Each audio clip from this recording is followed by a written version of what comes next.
बहू और बुलेट। घर के बाहर फट फट फट की जोर से आवाज हुई।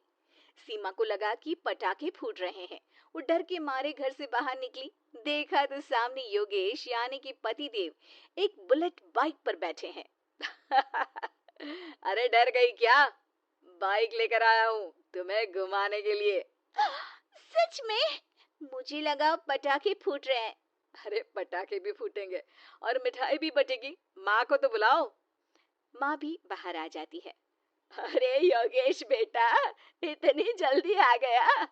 और ये गाड़ी किसकी है? साहब की है? हाँ माँ, तुम्हारा बेटा साहब से कम है क्या? मेरी ही है। अरे बेटा, इतनी बड़ी गाड़ी ले ली, इससे तो तू घोड़ा ही ले लेता। महंगी पड़ी होगी ना? माँ महंगी सस्ती छोड़ो और मिठाई लाया हूँ, गांव में बंटवा दो। अरे बंटवा क्यों दो? पीछे बैठो, गांव में बांट कर आते हैं। सब खुश थे। योगेश गांव के बाहर एक कोयले के खदान में मजदूरी करता था। मेहनत और अकल से उसने वहां ठेकेदारी का काम सीख लिया और सूझबूझ से ठीक ठाक पैसा बनाने लगा। गांव में बात फैल गई कि योगेश के घर धमाका गाड़ी आई है। ऐसी गाड़ी पहले कभी किसी ने गांव में तो देखी नहीं थी। योगेश और माँ गाड़ी से वापस घर आ जाते हैं। बेटा, बाबूजी ऊपर से देख रहे होंगे और आशीर्वाद भी दे रहे होंगे तुझे। वो होते तो उनको भी घुमाता माँ। पूरे गांव में नाच नाच के मिठाई बांटने जाते। जैसे मैंने नाच नाच के बांटी थी जब वो अपने लिए एक साइकिल लेकर आए थे। बस बस, बाबूजी दो बात भी सुनाते कि फटफट वाली फटफटी ले आया। सीमा आगे कहती है, अपने लिए तो ये गाड़ी ले आए और मेरे लिए? अरे ये गाड़ी तुम्हारे लिए ही तो है। पक्का मेरे लिए है? अरे पक्का तुम्हारे लिए है। अगली सुबह जब योगेश सो रहा होता है तो उसे बाहर से गाड़ी की आवाज आती है। वो घबरा कर चिल्लाता है, चोर चोर, मेरी गाड़ी ले जा रहा है, चोर चोर। माँ भी जागती है और योगेश के साथ दरवाजे की तरफ भागती है। जैसे ही दोनों बाहर निकलते हैं तो देखते हैं कि सीमा गाड़ी चला रही है। अरे बहू, नाक कटवाओगी क्या? ये क्या कर रही हो? अरे गिर जाओगी, ये क्या कर रही हो तुम? सीमा गाड़ी को रोक कर कहती है, सारे गांव में घुमा लाई, कहीं नहीं गिरी। क्या? सारे गांव में घुमा लाई? अरे लोग क्या कहेंगे बहू? सोचा क्या एक बार? यही कहेंगे कि कितनी अच्छी गाड़ी है। अरे तुम्हारे बारे में। हाँ, कहेंगे ना कि देखो कितनी अच्छी गाड़ी पर बैठी है। बहू गाड़ी रखकर योगेश और सासू माँ के पास जाती है। तुमने कब गाड़ी चलाना सीखा? हमारे बाबूजी के पास पुरानी स्कूटर थी, सीख ली। फिर स्कूल में एक मास्टर जी भी ऐसी ही गाड़ी लेकर आते थे, उन्होंने सिखा दी। हाँ हाँ, स्कूल के मास्टर आजकल यही सब तो सिखा रहे हैं। पढ़ाई का कुछ सिखाते तो कुछ भला होता। अरे बहू, अब गाड़ी मत चलाना। हमारे परिवार में कभी किसी औरत ने पीछे से आगे की सीट पे आने की हिम्मत नहीं की है। तुम भी मत करना, समझी? जी, समझ गई माँ जी। सीमा सास की बात सुनकर चुपचाप रसोई में जाकर उदास होकर खाना पकाने लगी है। सास सुबह सुबह मंदिर से पूजा करके लौट रही होती है।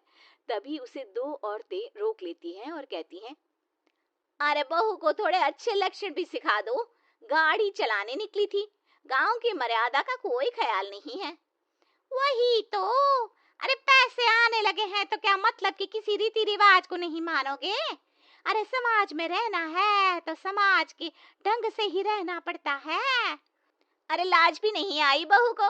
चूल्हे चौके से निकलकर सीधे गाड़ी लेकर चौराहे चबूतरे नाप लिए, फाट फाट फाट करते हुए। अरे कुछ कह देना उसे। अरे ये क्या कहेगी, बूढ़ी सास है, इनकी थोड़ी ना चलती होगी घर में। हाँ, बहू की ही चलती होगी, मर्जी भी और गाड़ी भी। सास सब सुनकर घर आती है और बहू को चिल्ला के बुलाती है, अरे नाक कटवा दी सबके सामने गाड़ी चलाकर। औरत जात गाड़ी नहीं चलाती। शहरों में तो 4 पहियों वाली गाड़ी भी चलाती हैं और हेलीकॉप्टर, हवाई जहाज भी। शहर में थोड़ी ना रहती हो मैडम साहिबा। आज के बाद गाड़ी से ही नहीं, यूं भी निकलना बंद तुम्हारा घर से। माँ सही कह रही है, कहीं भी जाना हो तो मुझे बता देना, मैं लेके चलूंगा। आज माँ को तुम्हारे कारण कितनी बातें सुननी पड़ी। इतना कहते हुए योगेश वहां से चला जाता है। बारिश की वजह से कारखाने के रोड पर कीचड़ रहता है, इसीलिए योगेश गाड़ी घर रख कर जाता है और किसी से लिफ्ट लेकर कारखाने पहुंचता है ताकि नई गाड़ी गंदी ना हो। लेकिन शाम को इतनी तेज बारिश होती है कि उसे वापस आने का कोई साधन ही नहीं मिलता। बारिश बढ़ती जाती है। रात के 11 बज जाते हैं। रास्ते में एक नदी का ब्रिज है। अगर उस पर पानी आ गया तो योगेश कारखाने में ही फंस जाएगा। पूरी रात भूखे प्यासे बितानी पड़ेगी। घना अंधेरा, बिजली की कड़कड़ाहट और तेज बारिश। राजेश डर भी रहा था, ठंड से कांप भी रहा था। तभी उसे रोड से आती हुई एक रोशनी दिखती है। वो देखता है कि उसके सामने एक बाइक आकर खड़ी हुई है। वो ऊपर वाले को धन्यवाद देकर उस बाइक वाले आदमी की तरफ बढ़ता है, पर पास जाकर देखता है तो भौचक्का रह जाता है। सीमा, तुम यहाँ इतनी बारिश में गाड़ी पर? पहले बैठो तो, नदी ब्रिज पे आ जाएगी तो जाना मुश्किल हो जाएगा। योगेश गाड़ी के पीछे बैठता है। सीमा गाड़ी चला रही है। मैंने तो तुमको पहचाना ही नहीं। गाड़ी की आवाज तो पहचानी होगी ना। अरे पर मुझे नहीं पता था कि तुम आओगी। अच्छा किया कि तुम आ गई। माँ नहीं आने दे रही थी, पर हमेशा पति पत्नी की रक्षा थोड़ी ना करेगा, पत्नी को भी तो करनी चाहिए। योगेश को सुबह अपने किए पर पछतावा होता है। उसकी आंख में आंसू आ गए जो बारिश की बूंदों में बह गए थे। उसके बाद सीमा को सास ने और योगेश ने खुशी खुशी समाज की सीमा लांघने की मंजूरी दे दी। अब वो जहां भी जाती फट फट फट गाड़ी पे ही जाती।